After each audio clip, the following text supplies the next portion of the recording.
नमस्कार। यहाँ पे अपन अब दूसरे पार्ट की चर्चा करते हैं, दो ध्रुवीयता का अंत। पहले पार्ट में हमने पूरी जो इस पूरी की पूरी घटना चक्र का एक जो सार तत्व हमने देख लिया था कि कैसे कैसे जो समाजवादी ध्रुवता कैसे आई, शीत युद्ध कैसे हुआ, फिर उसका अंत कैसे हुआ, भारत की शीत युद्ध में क्या भूमिका थी। तो ये सब पहला पूरा पार्ट में देख लिया। अब इसको थोड़ा विस्तार से चर्चा करेंगे कि समाजवाद आखिर क्या था।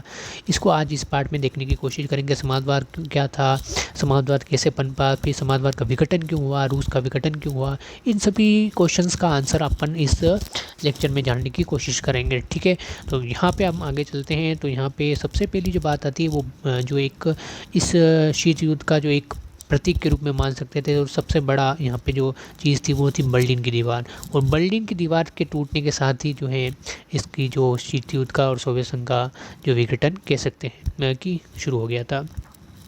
तो यहाँ पे 1989 में पूरी जर्मनी की आम जनता ने इस दीवार को गिरा दिया। तो उसी के साथ ये पूरे के पूरे आप यहाँ पिक देख सकते हैं कि किस प्रकार बर्लिन की दीवार को गिराया गया और लोग एक दूसरे के गले मिले। ठीक है, अब यहाँ से अपन आगे चलते हैं कि सोवियत प्रणाली क्या थी, उस चीज़ को समझने की कोशिश करते हैं कि आखिरकार सोवियत प्रणाली थी क्या।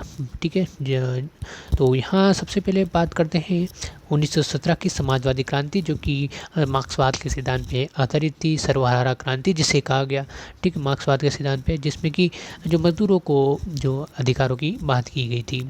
आगे चल के देखते हैं कि ये जो समाजवाद की क्रांति थी, समाजवाद के अंतर्गत जो है निजी व्यवस्था का यहाँ विरोध किया जाता है, निजी संपत्ति की संस्था को समाप्त करने पर बल दिया जाता है और समानता के सिद्धांत का यहाँ बात की जाती है। अब आगे चलते हैं, देखते हैं तो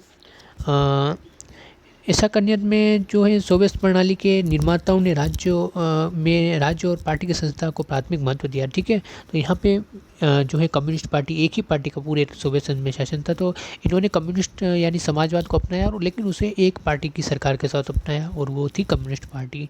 तो फिर दिक्कतें क्या पैदा होती है, इसको भी अपन आगे समझने की कोशिश करते हैं। ठीक है, अर्थव्यवस्था, ठीक है। अब यहाँ जो शुरुआत में जो चीज़ें जो है रूस के नियंत्रण में रहती है, उसकी अर्थव्यवस्था, राज्य व्यवस्था पूरी तरह से रूस के नियंत्रण में रहती है, क्योंकि जाहिर सी बात है कि अभी अभी देश युद्ध लड़ के आया है, तो यहाँ पे लोगों द्वारा अभी अभी तो शासन जो है बहुत अच्छे तरीके से उसको चलाने की कोशिश की, कि लोगों में को एक भरोसा दिलाने की बात इसके द्वारा की जाने लगी।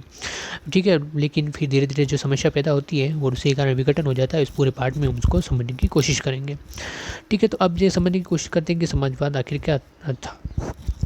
ठीक है, तो समाजवादी जो खेमे के दोस्त लोग थे, उन्हें दूसरी दुनिया कहा जाता है। ठीक है, दूसरी दुनिया के देश यहाँ पे समाजवादी खेमे के समाजवादी सोशलिस्ट गणराज्य थे, उन्हें ही दूसरी दुनिया कहा जाता है। का दूसरे विश्व युद्ध के बाद ही सोवियत संघ महाशक्ति के रूप में उभरा। ठीक है, और सोवियत संघ की अर्थव्यवस्था शेष विश्व में की तुलना में कहीं ज़्यादा विकसित थी। अमेरिका को छोड़ दें तो जो यहाँ सोवियत संघ की जो अर्थव्यवस्था है वो यानी कि दूसरे देशों से काफ़ी ज़्यादा विकसित थी, क्योंकि उसने दूसरा विश्व युद्ध जीता था। उसके तो यहाँ पे वो अमेरिका के साथ था, और अमेरिका और रूस दोनों बड़े देश हैं, तो यहाँ पे जाहिर सी बात है कि इनकी अर्थव्यवस्था भी काफ़ी अच्छी थी उस समय। ठीक है, क्योंकि इनके पास विशाल ऊर्जा संसाधन भी थे, खनिज तेल थे, लोहा था, इस्पात था, क्योंकि छोटे छोटे देशों पे ये अपना जो है संधि वगैरह करके उनके संसाधनों पे अपने नियंत्रण की कोशिश भी करते थे। तो इस कारण से उनके पास काफ़ी इस तरह के खनिज तेल, लोहा और इस्पात जैसे जो है उत्पाद शामिल थे उनके पास। ठीक है, उनके पास आवागमन की सुविस्तृत प्रणालियाँ और विशाल प्रणालियाँ थी, यानी कि हम कह सकते हैं कि परिवहन की जो प्रणालियाँ थी उनके पास बहुत विकसित थी। तो यहाँ पे जो चीज़ों को लाने ले जाने में भी उनको एक सहूलियत होती थी। तो यहाँ पे कह सकते हैं कि एक विकसित देश वाली यहाँ पे बात कह सकते हैं कि इनके पास वो सारी सुविधाएँ थी। ठीक है, उसके बाद आगे चलते के देखते हैं कि लेकिन जो सोवियत संघ में एक जो परेशानी का कारण था वो था कि वस्तुओं का जो यहाँ जो है गुणवत्ता थी वो पश्चिमी देशों के समान, क्योंकि पश्चिम में पूंजीवाद था, वहाँ जो है प्रतिद्वंदिता ज़्यादा थी, वहाँ जो है एक दूसरे से जो है कंपटीशन की भावना ज़्यादा थी। तो जाहिर सी बात है कि वहाँ जो चीज़ें बनाई जाएगी उसमें जो है क्वालिटी और ज़्यादा से ज़्यादा उसको सस्ता करने की कोशिश की जाएगी, सस्ता रखने की कोशिश की जाएगी। लेकिन सोवियत संघ में चूँकि एक पार्टी की संस्था है, वो समाजवाद है, तो यहाँ इस बात पे उसकी गुणवत्ता पे बिल्कुल ही जोर नहीं दिया जाता था और उसे चीज़ों में वहाँ पे लोगों की आय पे ज़्यादा जोर दिया जाता कि लोगों को अच्छी जो है जीवन स्तर हो, उनका सभी लोगों को बराबर आय मिले, इस पे उनका ज़्यादा जोर था। तो इससे जाहिर सी बात है कि वस्तु की गुणवत्ता में उन पे जो है वृद्धि नहीं होगी, ठीक है। यहाँ पे जो सबसे इम्पोर्टेंट थी वो न्यूनतम जीवन स्तर को सुनिश्चित करने की बात यहाँ कही जाने लगी, ठीक है। छोटी जो चीज़ें थी उनको रियायती दरों पे उपलब्ध कराई जाती थी। एक न्यूनतम जीवन स्तर की बात यहाँ पे जो है सही साबित करने की कोशिश करती कि यहाँ पे जो लोगों को जो है न्यूनतम जीवन स्तर रख दिया जाता था।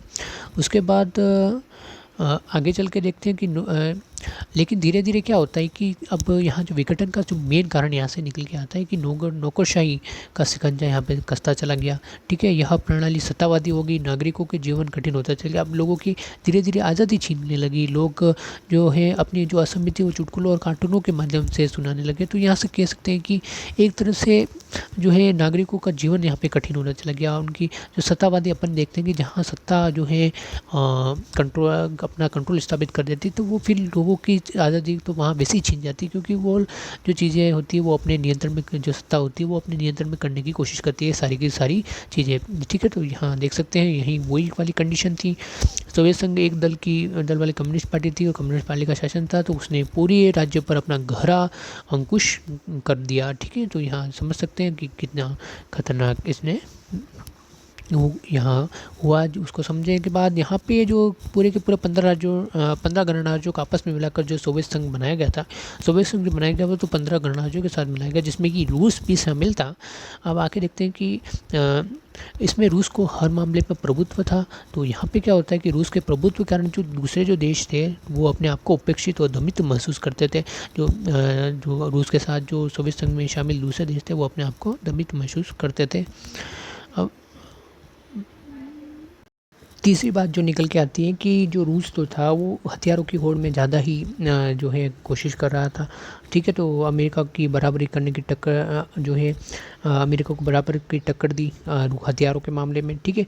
वो सोवियत संघ जो प्रौद्योगिकी और, लेकिन इस कारण से क्या होता है कि वो हथियारों पर ज़्यादा ध्यान देने के कारण जो है सोवियत संघ की प्रौद्योगिकी और बुनियादी ढांचे जो के मामले में पश्चिमी देशों की तुलना में पीछे रह गया। जो बुनियादी ढांचे थे जो प्रौद्योगिकी जो विकास के लिए जो आज आवश्यक थे वो वहाँ पे उस तरह से विकसित नहीं हो पाई, ठीक है।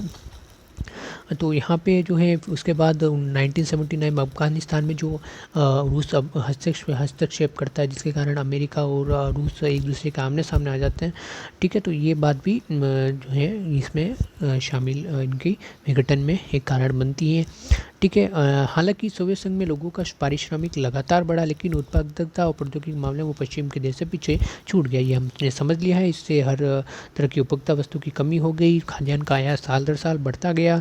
1970 के दशक के अंतिम वर्षों में यह व्यवस्था लड़खड़ा गई थी और अंततः ठहर सी गई, ठीक है।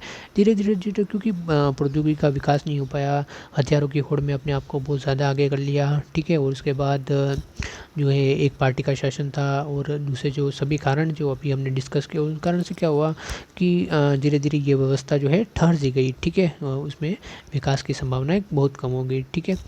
अब देखते हैं गोर्बाचोव और सोवियत संघ का विकास किस प्रकार होता है, उस चीज़ को समझने की कोशिश करते हैं। गोर्बाचोव और सोवियत संघ का विघटन की बात करते हैं तो यहाँ पे इस बात को हम अगले लेक्चर में कर लेंगे, ये लेक्चर, जिससे कि आपको ये पूरा टॉपिक एक अलग से अच्छे से समझ में आ जाए, ठीक है। इस लेक्चर में इतना ही, ठीक है। धन्यवाद।